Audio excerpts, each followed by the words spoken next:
Welcome back into CBD on a Friday edition and sending your week out in style with one of our favorites, our buddy Matt Bowen joining us, ESPN NFL analyst and writer. Matt, thanks so much for taking the time. Let's just start with our team in general and your impressions of what has happened here with AB and Andrew Berry in his first run as a general manager in terms of what happened in free agency and what he did in the draft and in terms of moving this team forward. Obviously disappointing last year, but trying to put the dominoes in order so that it all falls correctly in 2020.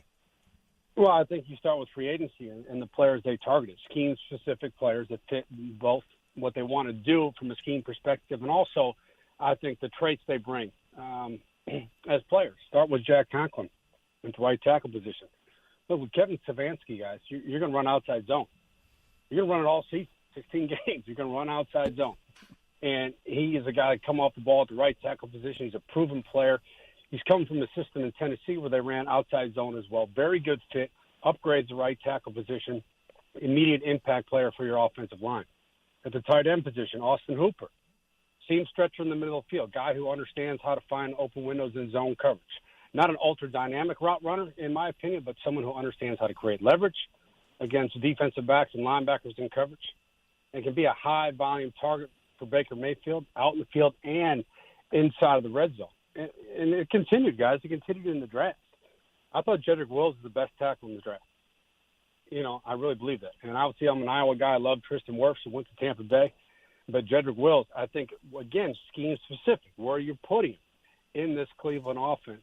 I think he's physical. I think he's got very good footwork. He's got the athletic profile, and he can move people off the ball. That's what you want to do. Okay, if you're building this offensive line in Cleveland and with the running backs they have and how they want to use a heavy run game approach plus play action, you need tackles that can move people off the ball and climb to the second level. Now you have two of them that can do that. And obviously when you have a rookie tackle, there's going to be some ups and downs. Cleveland fans have to understand that, and that's every position you draft.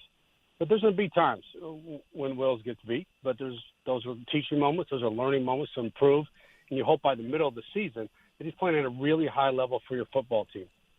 I think in the second round, Grant Delpit. Grant Delpit's interesting to me because I think obviously everyone who watched him play in 2018 is going to say the tape was great, and then you go to 2019, you say, well, you didn't see the same sense of urgency.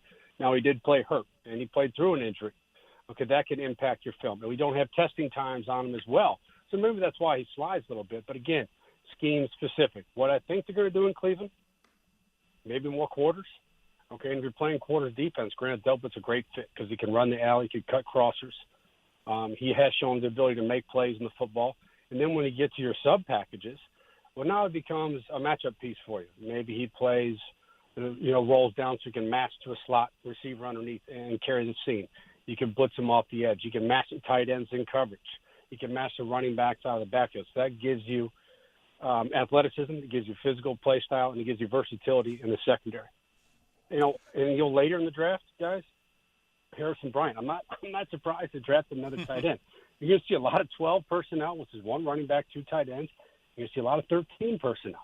That's what they were in Minnesota last year with Stefanski. They're going to have multiple tight ends on the field. One, to give you extra gaps in the run game, but more importantly, to create matchups in the passing game for Baker Mayfield, and especially in that play-action system. Yeah, and we're excited about a lot of those things they did, especially on that offensive side of the ball. You mentioned Baker Mayfield there in your final thought.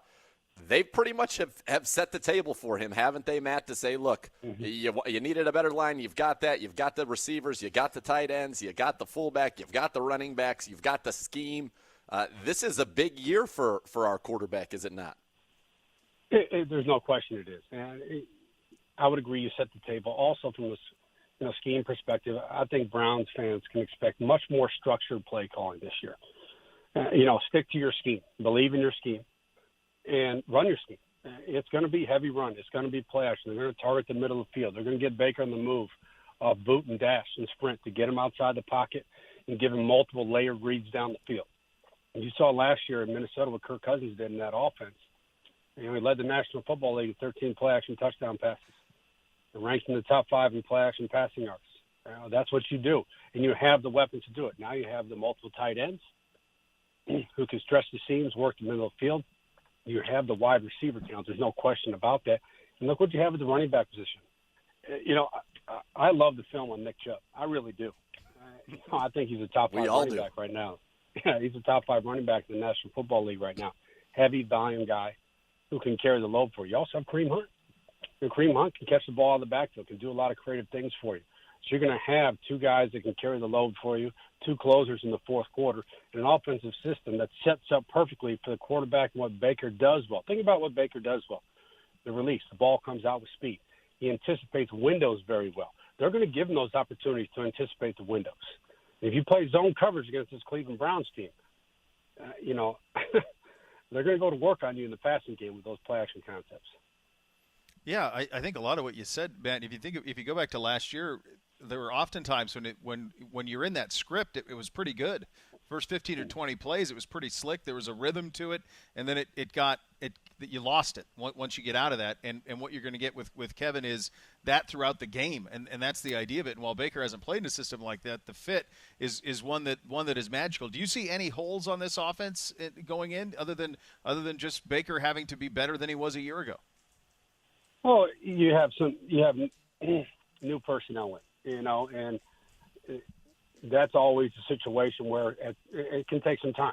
It can take some time in terms of chemistry, especially with an offensive line, rebuilding an offensive line. That could take some time as well. Now, obviously, you don't want to hear that, but you have to be patient. From a coaching perspective, you understand that.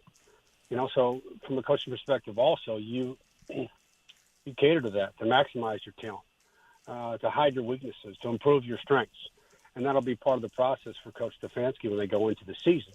But we've said it before. Last year going in, we really liked the Browns, but I'm a big believer this year because of just the structure I think they're going to have offensively and what they're going to do, especially inside the red zone. You're going to see different red zone football from this team this year.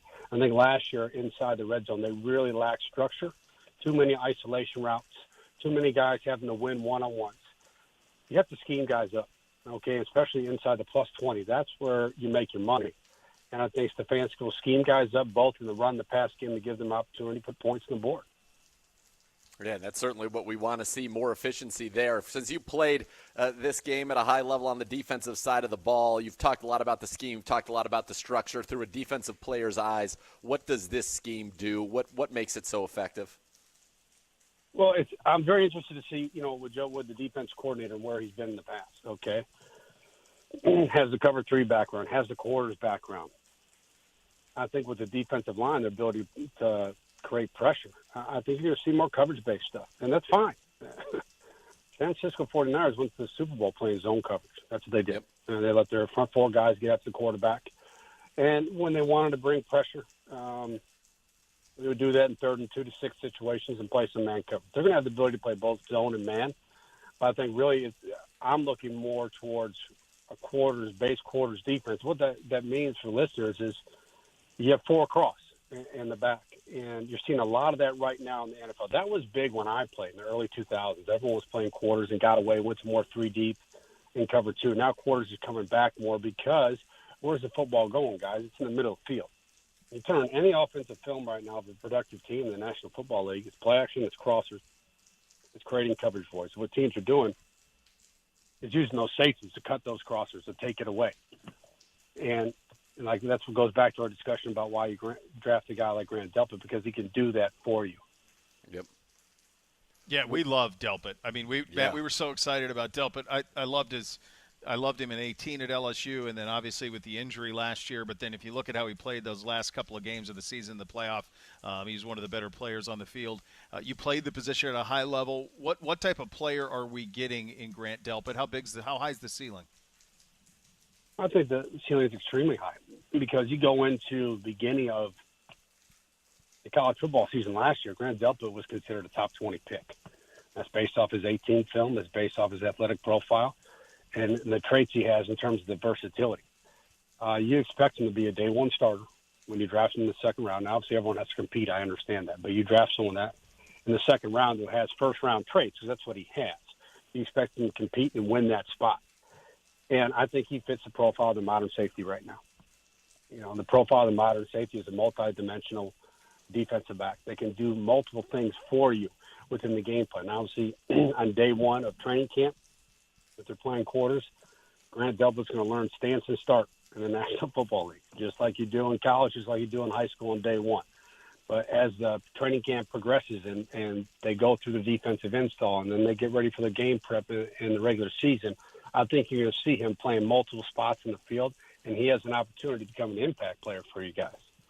And we certainly hope that he will be an impact player for us. I want to ask you, as a player, you know your off-season routine. You'd be here for the OTAs right now, getting ready to go through that. That's not happening this year. How hard do you think that's going to be for a team like us who's implementing a new scheme on offense and defense, counting on a player like a Grant Delpit or a Jedrick Wills on both sides of the ball? What kind of a challenge is that for the Browns, or are we making too much of that? No, but it's a challenge for everybody right now. Teaching and coaching are very similar, guys. While you're teaching in an English classroom or teaching on the field, you need one-on-one, hands-on teaching, I think, to really grow. And virtual learning, from a football perspective, and look, you can teach scheme, you can teach the playbook, and that's great. But you have to rep it. You have to be on the grass. And that's going to be, a challenge for everyone when they come back, when they're allowed to get back in the NFL facilities and get ready for training camp. So I don't think there's a competitive advantage. Obviously you're putting in a new scheme. I understand that. But what can be done in the virtual learning right now is all the terminology, all the checks, all the base coverages from a defensive perspective, how you adjust the motion, how you adjust the 3-by-1, what you're going to do in your sub-package sets. It's just going to be a situation when you get on the field, you're going to have to coach extremely hard. You have to coach harder than you ever have from a coaching perspective. And maybe you adjust your practice schedule where you have more teaching time on the field, more walkthrough time before practice, more individual period time to drill technique and fundamentals within your new defense and offensive schemes. That's one thing I would do as a coach, is adjust the practice schedule when you get back. But at the end of the day, it's still football, right? Yep. It's still football at the end of the day. So right now, I'm not in that situation. I'm not a National Football League coach, but if I was, that would be my structure. I'd get everything done as much as I can right now from a learning perspective, from the virtual learning perspective, but you have to get back in the field. When you do get back in the field, then you have to really, really, really go fast and coach hard. ESPN NFL analyst Matt Bowen, our guest. Follow him on Twitter at MattBowen41. Matt, we love, obviously, what we did in the offseason. Feel very good about it. Love this draft that Andrew Berry put together as well, and coupling it with the free agency. The tricky part is you also love what everybody else in the AFC North did. And this thing is setting up to just be an absolute powder keg for the next few years. And you think about 3 of the last 4 Heisman winners going to be starting at quarterback next fall in this division. No, it is. And you start with the Baltimore Ravens and what they did. They had an excellent draft. Excellent draft. In Baltimore, just like Cleveland, scheme-specific players, that fit their defense and offensive profile. Cincinnati, I'll tell you right now, Cincinnati, obviously Joe Burrow's a rookie, okay, and there's going to be a lot of teaching moments for Joe Burrow during his rookie season, but he has high-level traits, guys. High-level traits. And when you watch his college film, you come away super impressed, because also he played in a pro offense at LSU. They drafted T. Higgins, who can make contested catches, another target for Burrow in the passing game. They improved at the linebacker position where they really needed to improve. And they were aggressive in free agency, especially adding to the defensive secondary. And with Pittsburgh, you have a healthy Ben Roethlisberger back and a defense that I view as a top 5 unit. So, yes, every game in that division is going to be ultra-competitive. It's going to be ultra-physical. And I expect every game to be decided by 2 or 3 plays in the second half. It is going to be a very, very interesting division, which kind of leads me to my next question. This is something it's been floated out there, rumored that the Browns and Jadeveon Clowney have had a lot of interest. The Browns do have Olivier Vernon right now on that roster as the starter opposite Myles Garrett, and a guy who's played at a Pro Bowl level when healthy in his own right. If you're the Browns, are you looking to bring in Jadeveon Clowney here, get a little bit younger at that spot and have that guy opposite Myles, or would you stick with Olivier Vernon? That's a tough one. Well, I'll tell you this. You have to understand, the traits of Jadeveon Clowney, how he plays. Jadeveon Clowney is a straight-line power rusher. That's what he is. And he's at his best when he is schemed. And what I mean by that is when you scheme him as an edge rusher, when you scheme him off the ball as a second-level rusher. I think the best he was utilized was back in Houston when he played as an outside linebacker, where he could rush off the edge in a 2 or 3 point stance. We can play off the ball and they can scheme up to get matchups inside versus a guard.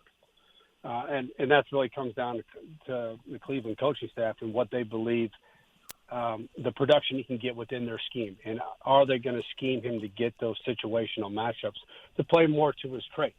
You know, he's a different player than Myles Garrett. Myles Garrett has more twitch, more flexibility coming off the edge than Janae Van Kleinen, where he, like I said, he's more of a straight line power rusher. So it just depends on how you utilize him in your scheme. That would be my answer. Matt, I'll get you out of here on this one, buddy. Really appreciate your time. Let's go big picture NFL. Is there a team that's getting too much attention that doesn't maybe deserve it, and a team that we're not talking about enough that maybe we ought to be? Oh, too much attention. You know, that's coming off the draft. That's a tough one. You know, let's put it this way. The team that I think is not getting enough attention and drafted very well is the Buffalo Bills. Because I think they're so fundamentally sound on defense and what they're going to do offensively. You know, they made the trade for Stephon Diggs. They had another target. A guy could catch and run on crossers from Josh Allen and stretch the field vertically. They drafted Zach Moss, the running back out of Utah, to pair with Devin Singletary. That fits their offensive profile. They're a team, I think, that can obviously win the AFC East and compete in January, depending on how Josh Allen plays. Is he more consistent in throwing the football? Can he be more accurate down the field? Because that football team, when I watched them on tape, again, fundamentally sound, physical on defense, effort to the football, just the way they play under Coach McDermott. That's a team I look at right now that might not be getting as much hype as, you know, we consider the top teams in the National Football League. I think they're right there. Matt, this was awesome, buddy. You Yes. know we appreciate you. Thanks so much for the time. All right, guys. Thank you.